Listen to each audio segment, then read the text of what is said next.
तांबे के कलश में जल लीजिए। उस जल में अक्षत के 7 दाने डाल लीजिए।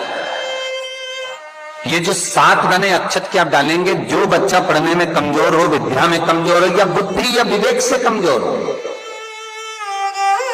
मैं उनके लिए भी कहूंगा जिनकी बुद्धि काम नहीं करती, जो मानसिक विकलांगता के प्रति, आज आपका विवेक शांत नहीं है, बहुत क्रोध आ रहा है, चिड़चिड़ प्रवृत्ति हो रही, घर में अच्छा नहीं लग रहा, परिवार में बात कर रहे हो और मन शांत नहीं है, मैं उनके लिए भी कहूंगा कि जो भगवान के मंदिर जाते हो और मंदिर में जाकर उनको चित्त ना लगता हो, भगवान के मंदिर में पहुंचकर उनको मूर्ति का दर्शन कर ठीक ना लगता हो, वहां पर भी उनको श्रेष्ठता नहीं लगती, उनके लिए भी कहूंगा चावल के 7 दाने जल के पात्र में डाल लीजिए और मात्र 5 पुष्प सफेद जल के पात्र में डाल लीजिए।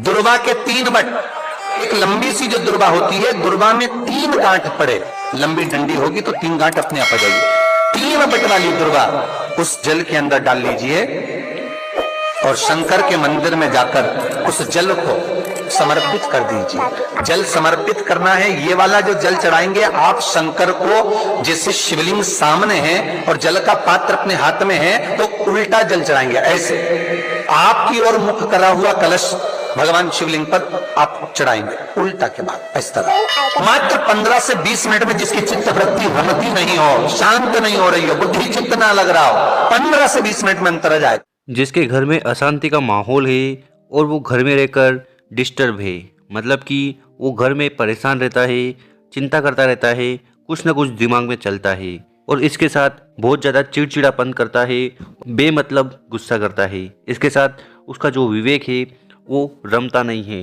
तो ऐसी कौन सी भी प्रॉब्लम हो उसके लिए उपाय है। क्या करना है, सबसे पहले आपको लेना है एक जल का लोटा या एक पात्र, उसमें आपको जल भरना है।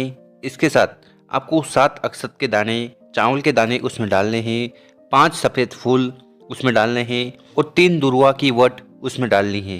ध्यान रहे कि जो दुर्वा आप लो उसमें 3 गांठ लग जाए, ऐसी दुर्वा आपको लेनी है। इन तीनों सामग्री को इकट्ठा कर आपको जाना है शिव मंदिर। शिव मंदिर में पहुंचने के बाद शिवलिंग के पास जाकर आपको खड़े हो जाना है और जो जल का पात्र आप अपने घर से लाए हो उसको आपको शिवलिंग के ऊपर समर्पित कर देना है। पर यहाँ पर आपको समर्पित कैसे करना है वो देख लीजिएगा।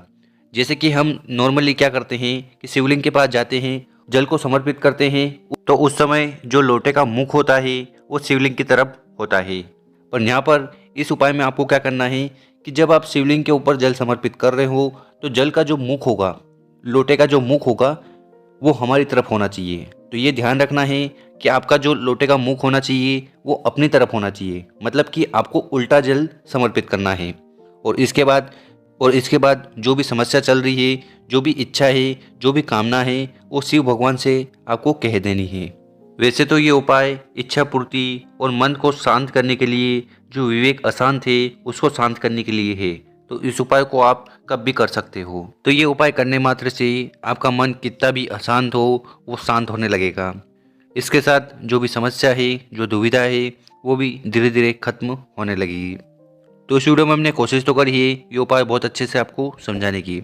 अगर आपको वीडियो अच्छी लगी हो तो उसको लाइक कर दें, चैनल पर पहली बार आए हो तो सब्सक्राइब जरूर कर दें। ओम नमः शिवाय, जय श्री महाकाल।